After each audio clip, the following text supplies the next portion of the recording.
Amahoro nshuti bakunze bagorora byose vuba turagarutse nanone mu kiganiro cy'uyu munsi. Uyu munsi tugiye kuganira ku ngingo ivuga ngo igihugu kirimo iyobokamana ry'ukuri niryo riyobora igihugu. Mbere yuko dutangira ikiganiro cyacu mu buryo bwimbitse, reka tubanze tubumvishe aya majwi hanyuma dukomeze ikiganiro cyacu.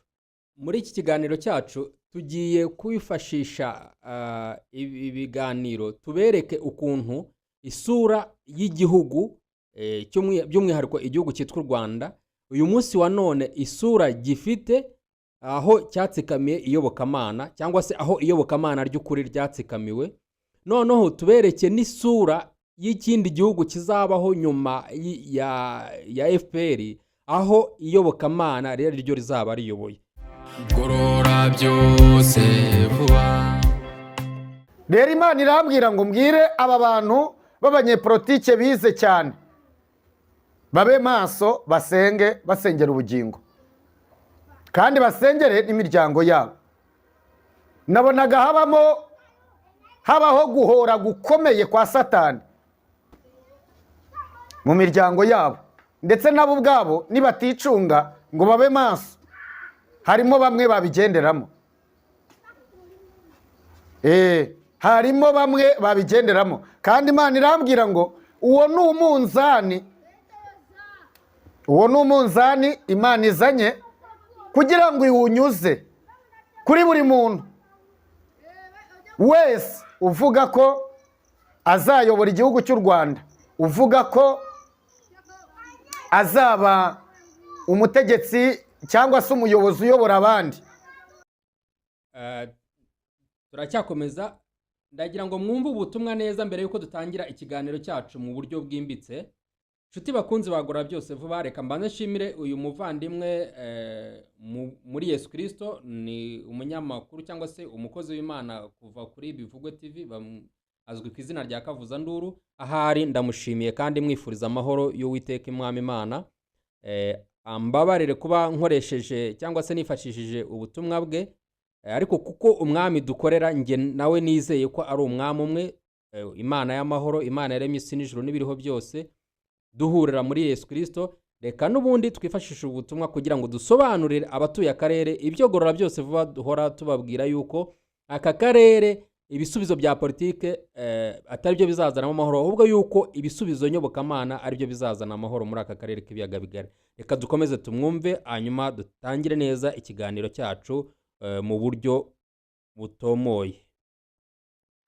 Cyangwa uzatwara n'umudugudu cyangwa n'umurenge mu gihugu cy'u Rwanda no mu karere, bose Imana yambwiye ngo ntawe uzayobora mu Rwanda Imana itamucishije ku munzani wayo. Banyarwanda, nta muntu uzayobora mu Rwanda Imana itamucishije ku munzani wayo, mwabyemera mutabyemera. Imana izanye umunzani wo gushyiraho abitwa ko ari abayobozi, waba mudugudu, waba nyumba kumi, waba konseye nk'uko kera twabivugaga. Yewe Imana yavuze ngo igiye kuza kubanyuza ku munzani. Ibyo mugiye kubibona kuko nta muntu w'umuyobozi Imana izatunganyiriza hanze ngo azane imico ye yo mu bazungu ngo ayizane mu Banyarwanda. Abanyapolitike mwumvise, abayobozi bazategeka u Rwanda bacishijwe mu itanura. Imana izabacisha mu itanura. Nabonaga Imana izacisha abategetsi bazategeka igihugu cy'u Rwanda mu itanura kugira ngo bazahe umunyarwanda wese agaciro, bazamwubahe, bazamukunde, bazamuvuganire. Ibyo bintu Imana irashaka kubyubaka mu bantu b'abayobozi bazayobora mu Rwanda nyuma y'izi nkuba, nyuma y'uyu muyaga, nyuma y'iyi mvura, nyuma y'ibi mubona. Imana iri gutegura abayobozi bazima. Gorora byose vuba. Aravuze ati nyuma y'izi nkuba, nyuma y'uyu muyaga, nyuma y'ibi mubona, Imana iri gutegura abayobozi bazima. bene data nshuti bavandimwe, ntimugatekereze yuko iyo tuvuga ibi ngibi tuba turi gutera abantu ubwoba cyangwa se twifuza ibibi. Oya, ntabwo ariko bimeze, ahubwo twebwe twifuza amahoro. Ariko kandi ikibazo ni uko abatuye akarere ntabwo dushaka yuko aya mahoro tuyabona ku neza, dushaka yuko aya mahoro tuyabona ku nabi, kuko muri kamere ya muntu dushaka iteka ryose twumvishwe n'imbaraga, twumvishwe n'ikiboko. Ariko reka n'ubundi twumve n'ubu butumwa, hanyuma tujye mu buryo bwimbitse mu kiganiro cyacu. nk'uko Mose yabitubwiye, utazi yavana amenye yajya, nimuze tujye inama, gorora byose vuba. Nuko intambara ibayemo. intambara Intambara irakaze iraje kandi itese ni Kagame ni kuvuga ngo nibica abahutu babakureho. None rero n'abatutsi nabo ndabona bakenyeye kandi bafite ibibazo biruta ibyo bavuga ngo bakureho abandi. Nabonye irimo imirambo myinshi cyane, mwihangane musenge. Iryo bwangura ry'umuhutu n'umututsi umubyeyi watubyaye n'umwe ndumva nawe babwiye na Adamu na Eva. Nshuti bakunzi bagorora byose vuba, ubu nabwo ni ubutumwa bwanyuze ku kinyamakuru Snap TV 7. Umukozi wacyo ndamusuhuje kandi mwifuriza amahoro y'umwami wacu Yesu Kristo, kandi mbabwira ngo aba bantu bahamagariwe uyu muhamagaro wo kubakangura cyangwa se wo kubana namwe no kubahishurira iby'Imana iba yabanyurijemo mu buryo bw'umwuka, ni ukuri mujye mubashimira kandi nanjye ndabashimiye. Imana ibahe umugisha. Reka dukomeze twumve uyu mubyeyi ibyo avuga, hanyuma tugaruke tuganire neza ikiganiro cyacu cy'uyu munsi. Ibyo rero Kagame ari kubabwira ngo hariho umuhutu, hariho n'umututsi, hariho n'umuzungu. iyo ntambara niba iri muri Kongo iri muri Kongo Butembo, n'ibihangane n'abanyarwanda bageramo pe. irava Kongo iza mu Rwanda. Cyavuga ngo kiratera ntigiterwa, ariko niba afite ubwenge yibuke uko bamuhanuriye mu ndege. Abamuzitse amaze ibyumweru 3. Kagame utarakuriye n'umukecuru w'imyaka 103, ubu ari gutangira 104, utarakuriye cy'ubwo bugome bwawe. Aravuze ati arakuburiye nyakubahwa Kagame, ni umukecuru w'imyaka 103, ndi gutangira umwaka w'104. Ati reka ubwo bugome bwawe. Reka dukomeze tumwumve, hanyuma tugaruke tuganire neza mu buryo bwacu bwimbitse. Tubibutsa yuko ikintu tugiye kuganira uku isura y'igihugu iyobokamana ryatsikamiwe, noneho n'isura y'igihugu iyobokamana riyobora, tugamije kubereka yuko iyobokamana niryo rikwiye kuyobora igihugu, ntago ari abanyapolitike bakwiye kuyobora igihugu. Bivuge ngo uruhare rw'iyobokamana rurakenewe ndetse na cyane. Ari nayo mpamvu ibihe nk'ibi tugezemo mubona abakozi b'Imana bahagurutse bari gutangaza ibintu nk'ibi. Ntimubafate nk'abasazi, ntimubafate nk'aho babuze ibyo bakora. Imana ifite impamvu iri kubakangura ibi bintu, nta wundi muntu uba wabihishuriwe. Abanyapolitike ntago muzi ikiriho, yego murarwana mu mbaraga zanyu z'umubiri nuko mwahamagawe, n'abanyapolitike bayobowe n'Imana naho bariho nk'uko uriya mukozi twamaze kumva abanje kubivuga. Ariko hari uruhare rukenewe rw'abantu bahamagariwe umuhamagaro wo kwamamaza ubutumwa nyobokamana. Abo bantu nayo mpamvu uyu munsi wa none Imana iri kubanyuzamo ubutumwa kugira ngo baburire abantu, baburire abatuye akarere k'ibiyaga bigari ibiriho, kugira ngo abantu bamenye uko bitwara. Reka dukomeze tumwumve. Anyurwa n'ibye, niba bitamunyuze arabizira. Bo n'abanyarwanda ko bamara zaragira iki? Ko bamara zategeka. Intambara iri muri Kongo iraza mu iri mu Rwanda. bakongomani bose. Abanyarwanda iri muri Kongo. Kagame niwe wasinditse abasirikare. Ko babihakana. Barabatatanya n'abategereza. Kunababona bose ni Hamana. Abo yohereje baragwayo. Uyu mukecuru ari kukomeza avuga ati abasirikare boherejwe muri Kongo, ati hazagaruka mbarwa. Mwibuke yuko ibi ngibi ntago ari na wenyine ubivuze. Imana yagiye ibivuga cyangwa se ibinyuza mu bantu benshi. Imana yagiye ivuga yuko mbere yuko u Rwanda rwongera guhura n'ibibazo n'akaga gakomeye hazabaho kongera gusubira muri Kongo, kandi yuko nibasubirayo iherezo ry'igihugu cyitwa u Rwanda rizaba rigeze.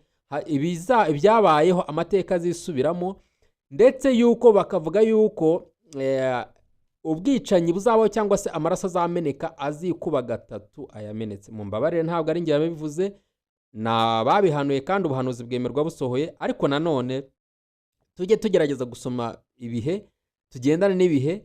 Niba Imana yarabwiye abantu abakozi bayo ikababwira yuko ubushotoranyi bw'u Rwanda, umunsi u Rwanda ruzasubira muri Kongo, intambara y'akarere izaba ivutse, bukaba rwarasubiyeyo, ntabwo twatangira kwizera ko n'ibyindi yavuze nabyo bizasohora. Reka twumve uyu mukecuru tugaruke tuganire neza ikiganiro cyacu mu buryo bwimbitse.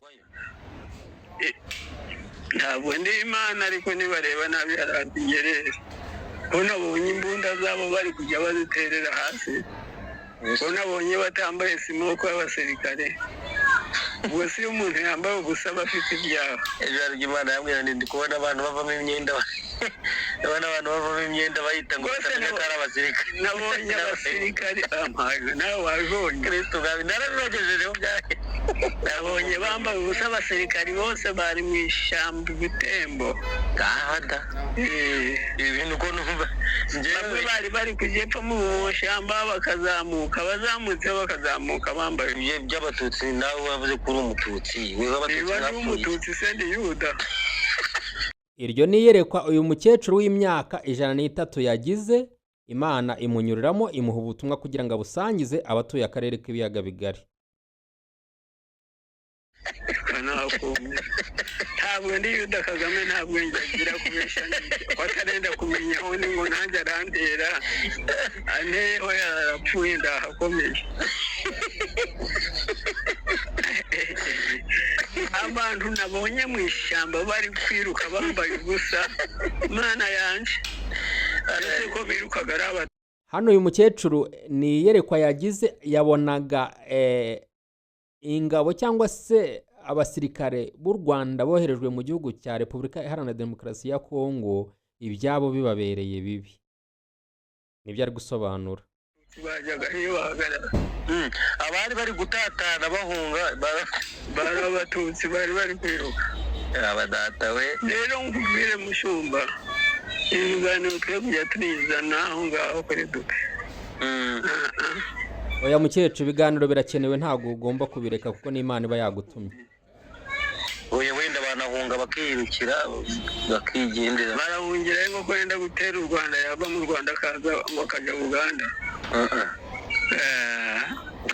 Umugabo Habyarimana ajya gupfa, narabimubwiye kandi ndiwe mu rugo muza. Habyarimana ndamubwira nti ko nabonye umererwa nabi, ariko nabonye ugwa mu nyanja bava mu ndege bakagwamo.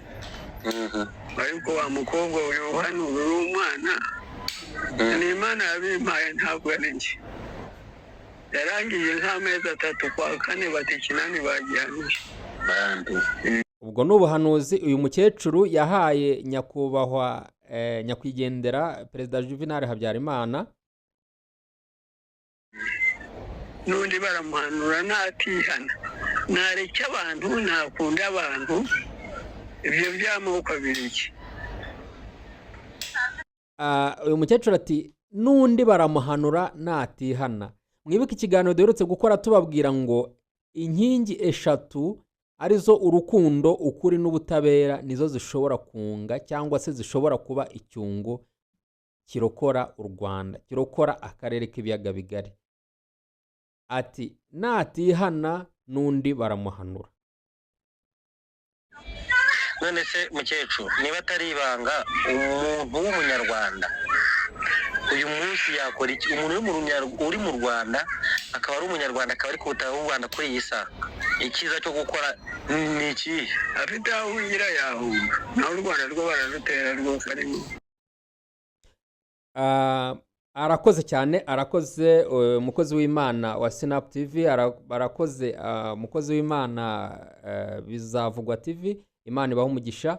n'abandi bakozi b'Imana bose Imana iri kugenda icishamo ubutumwa bakabutangaza bakemera kubuvuga, birengagije ingaruka bishobora kugira, birengagije ko bashobora kubizira.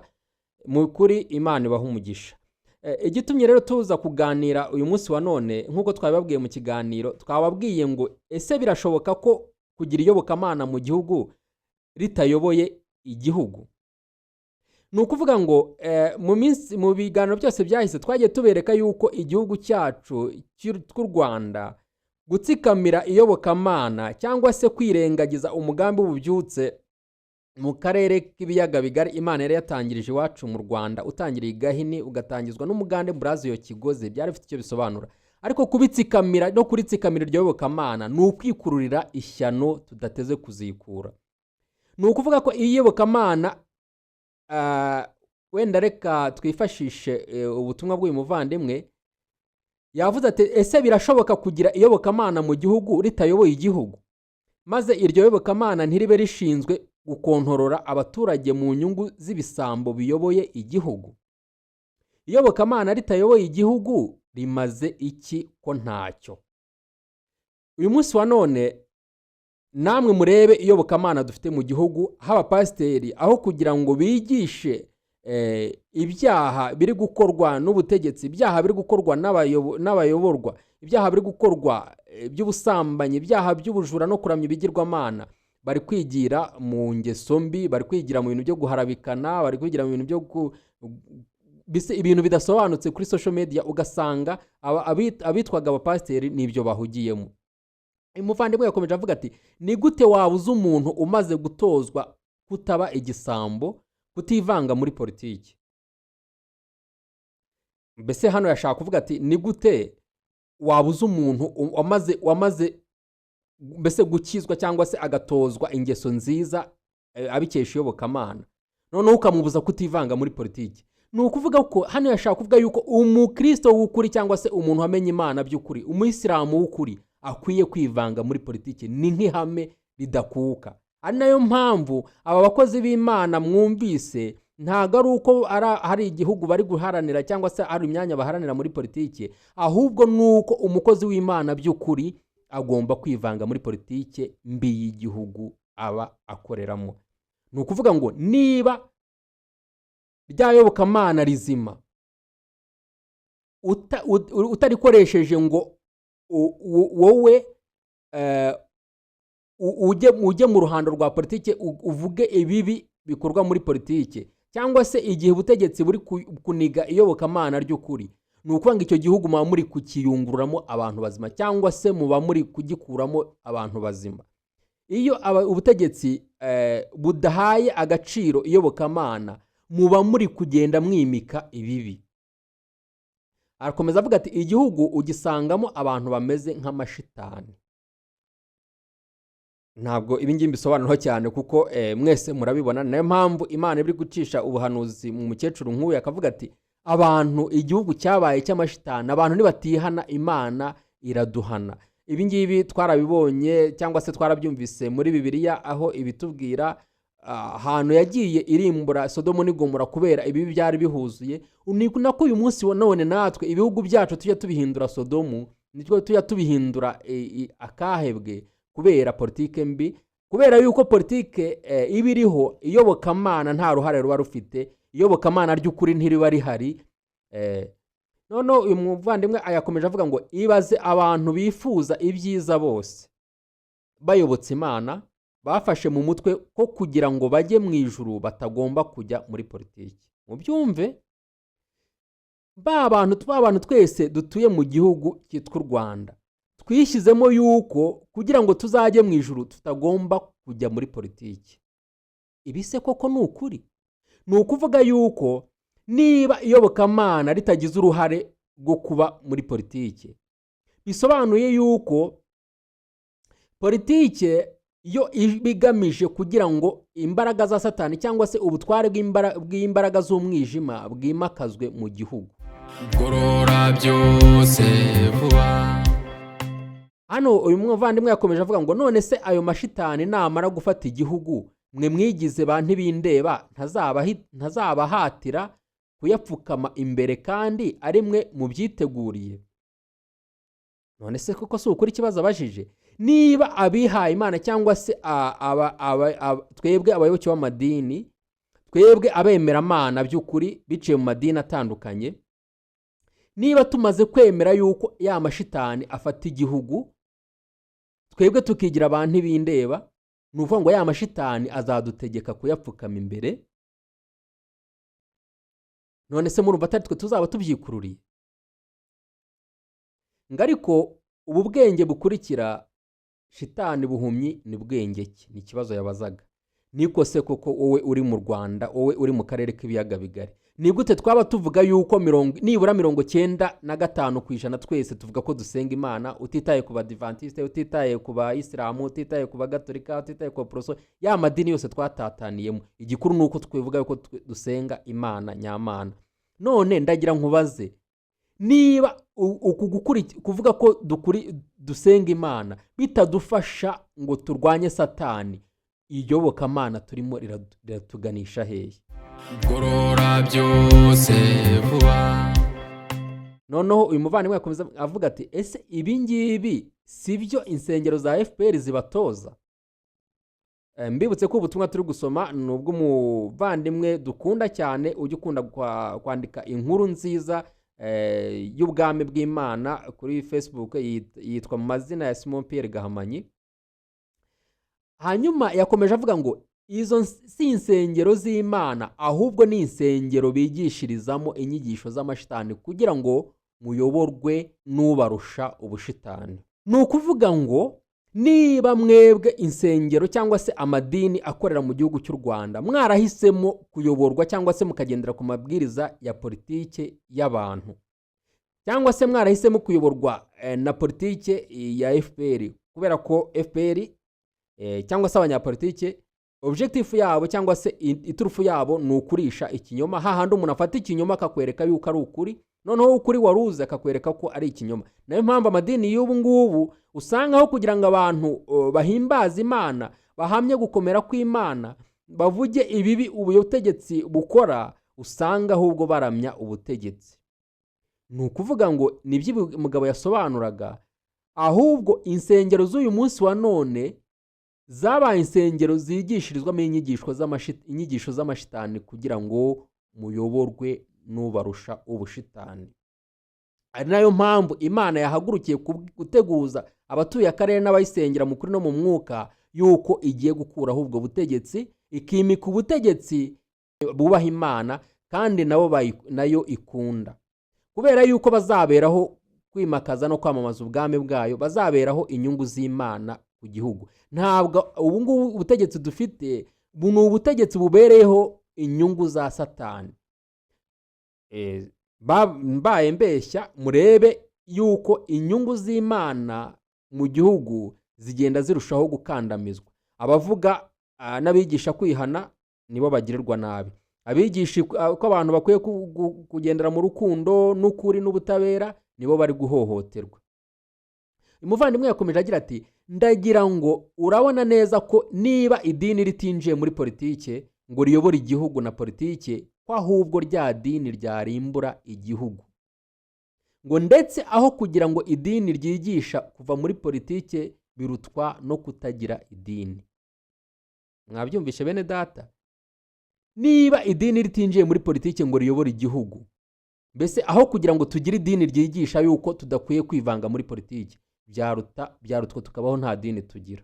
Ako kantu kumve neza kandi ukanote, kuko ahantu hatari idini ntibayungurura inyangamugayo ngo bazifungirane muri gereza y'amadini bagira ngo bakuburire urubuga shitani. Ariko se amadini ko ari menshi, tuzabwirwa n'iki idini ry'ukuri? Twababwiye ko idini ry'ukuri Bibiliya irabisobanura neza, twabivuzeho mu kiganiro cyashize. Idini ry'ukuri ntabwo ari aya madini twarorongotaniyemo, ntabwo ari ubuyisilamu, ntabwo ari ubugatolika, ntabwo ari ubupantekote, ntabwo ari ubuporoso. Idini ry'ukuri ni rya dini ryubakiye ku rufatiro Yesu Kristo yatubwiye, aho yavuze ati ni idini rifasha imfubyi n'abapfakazi, ni idini ribabarana n'abababaye, ni idini ryera imbuto z'abakijijwe. Niyo mpamvu tugomba rero gushakisha ukuri, kuko twabonye ko ukuri ariko kuzatubohora. Uyu munsi wa none impamvu igihugu Imana iri kunyuza mu bakozi bayo ubutumwa butandukanye bumeze nk'ubu twumvishe mu uyu mubyeyi, twumvishe muri abavandimwe bandi bose twatangije muri ikiganiro, nuko ukuri kwatsikamiwe, kandi uko kuri niko kugiye kutubohora, kuko turi imbohe, turi abanyabinyoma, twamizwe n'ikinyoma. Nayo mpamvu twabaye abasambanyi bo mu buryo bwo mu mwuka, nayo mpamvu batwita imbwa. Gorora byose vuba. Rero uyu munsi twebwe dufite amahirwe, kuko kuba twariboneye shitani mu mikorere ya FPR, twarabonye isura ya shitani mu mikorere y'ubutegetsi bwayoboye iki gihugu cyitwa u Rwanda, ni ukuvuga ko iyobokamana ryacu rizashingira mu kurwanya imigenzereze mibi y'ubu butegetsi bwatuyoboye. Ni ukuvuga yuko iyobokamana ryacu rizashingira mu gusenya no gufunga tukanadanangira inzira zose ubu butegetsi bubi bwaciyemo busenya igihugu n'abagituye. Ni ukuvuga ko ibyo bikorwa muzasanga mwubatse, cyangwa se ibyo mvuze hejuru n'ibikorwa, tuzasanga twubatse iyobokamana, kandi iryo yobokamana tuzasanga ryari risanzweho. Ariko gusa kubera ko tutarihaye agaciro ngo tunaryiteho, ni nabyo twababwiye yuko umugande Brazil Kigozi aza iyo twumvira ziriya nyigisho zo kwihanira, kureka no kubabarira. Uyu munsi wa none twakabaye dufite igihugu kizima, igihugu kitari ikibazo ku isi, igihugu kitari ikibazo mu karere, igihugu abagituye n'abagikomokaho batari ikibazo mu karere no ku isi. Erega niba Imana iriho, ibyidutoza ni inyungu zacu si izayo, niko uyu muvandimwe yakomeje avuga, kandi koko niko kuri. None se Imana niba itwigisha ikadusaba ko tubana mu rukundo, si twe tufitemo inyungu cyane kurusha uko yo ibifitemo inyungu? None se nitubana mu rukundo ntituzagira amahoro? Hari impunzi tuzabona mu karere? Niyo mpamvu niba mu Rwanda haraje shitani, ndetse no muri aka karere k'ibiyaga bigari, kandi Imana ikabirwanya shitani, icyo gihe inzira zose zizakoreshwa twirinda ko ubutegetsi bubi bwagaruka, cyangwa se FPR yagaruka, mu kwitegereza uburyo yabashije kuducengeramo. Iryo ni ryo yobokamana Imana nzima yadutoje. Urujijo shitani yateye ku isi rugiye kuvaho. Haleluya. Urujijo shitani yateje ku isi rugiye kuvaho, kubera ko iyobokamana ry'ukuri rigiye kwamamara. Ubwami bw'Imana y'amahoro, Imana yaremye isi n'ijuru, bugiye kwamamara no kwamamazwa, bitangiriye hano iwacu mu gihugu cyitwa u Rwanda. Kuko twarigaraguye, turayisebya, ariko igihe ni iki kugira ngo twongere dusubire ku rufatiro rw'ububyutse bwatangijwe na Brazil Kigozi mu 1935 i Gahini mu burasirazuba bw'u Rwanda. Isi nitava mu bibi ngo ikurikire Imana, ubutegetsi bubi bwose, ubutegetsi bwa FPR buzagaruka, kandi buyobora isi yose mu ishira ry'iyi si, nk'uko Yesu yabihanuye. Isi nitutava mu bibi ngo dukurikire Imana, abatuye akarere nitutava mu bibi ngo dukurikire Imana, ubutegetsi bubi buzakomeza kwamamara, buzakomeza ndetse no kuyobora iyi si. Ariko ntibikwiye tuvuga yuko twamenye Imana kandi tuyizera. Ntibikwiye dufite uruhuri rw'amadini twese tuvuga ko twizera ko twayobotse Imana y'amahoro. Kuko FPR yashibutse ivuye mu busambanyi, FPR yashibutse ivuye mu bujura, FPR yashibutse ivuye mu irari, FPR yashibutse ivuye mu nzika, FPR yashibutse ivuye mu kwihorera, FPR yashibutse ivuye mu kutihangana, FPR yashibutse ivuye mu bugambanyi, FPR yashibutse ivuye mu bibi. Ni nayo mpamvu uyu munsi wa none tubona umusaruro wayo, cyangwa se umusaruro w'ubutegetsi buyoboye u Rwanda uyu munsi wa none ari intandaro y'umutekano muke mu karere k'ibiyaga bigari. Kubera iyo twari tuyobowe n'ukuri, iyo twari tuyobowe n'abantu batashibutse mu busambanyi, ntabwo ubusambanyi abasambanyi baba bari guhabwa ijambo, hanyuma abavuga ijambo ry'Imana bagafungirwa insengero, abavuga ijambo ry'Imana bagakubitwa, bakarasirwa mu butayu bagiye gusengera Imana no kuririra igihugu, abavuga ijambo ry'Imana bakaba bari kurengana, mu gihe abajura bari guhabwa rugari, mu gihe social media yuzuyeho abantu bari kwamamaza irari n'ubusambanyi, bari kwamamaza inzika, urwango no kwihorera, bari kwamamaza kutihangana n'ubugambanyi, nyamara abavuga Imana bari kurenganywa. Ibyo rero byose, izi ngeso mbi ni ifumbire twafumbije imigenzereze yacu, ni ifumbire ubutegetsi bubi bwazanye bufumbira imigenzereze mibi yacu na kamere zacu, bikaba nayo mpamvu uyu munsi wa none umusaruro mubi uri kuvamo ari wo uri gutuma twera imbuto, cyangwa se imbuto zo kuba twanzwe mu karere, imbuto zo kuba turi bagashoza ntambara mu karere, imbuto zo kuba turi kwimika ubutinganyi, imbuto zo kuba turi kwimika ibizira byose mvamahanga, imbuto zo kuba turi kurimbura no gusenya no kwica abaturage bacu, imbuto zo kuba turi kwica abavuga ukuri, imbuto zo kuba turi kurimburana ubwacu nk'abirabura. Twabaye igikoresho cya Satani kugira ngo dusenye Afurika. Dusoza rero, reka tubabwire yuko harageze yuko iyobokamana ry'ukuri ryamamazwa. Turagenera ubutumwa abanyamadini mwese aho muri, mutekereze kabiri, ntago mwahamagariwe kwamamaza amadini, twahamagariwe kwamamaza ukuri kw'ijambo ry'Imana kandi Imana y'amahoro. Niba rero dusenga Imana by'ukuri, niduharanira amahoro ayikomokaho, niduharanira amahoro ava mu kuri kwayo, niduharanira amahoro mu karere k'ibiyaga bigari, niduharanira amahoro ku isi, niduharanira amahoro muri Afurika muri rusange.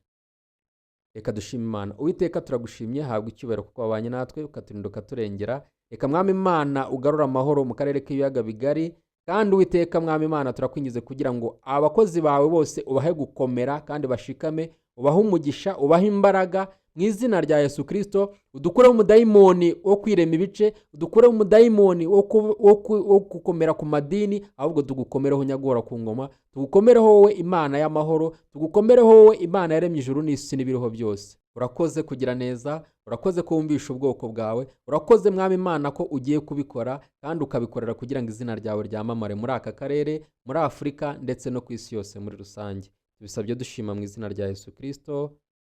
Amen. Gorora byose vuba.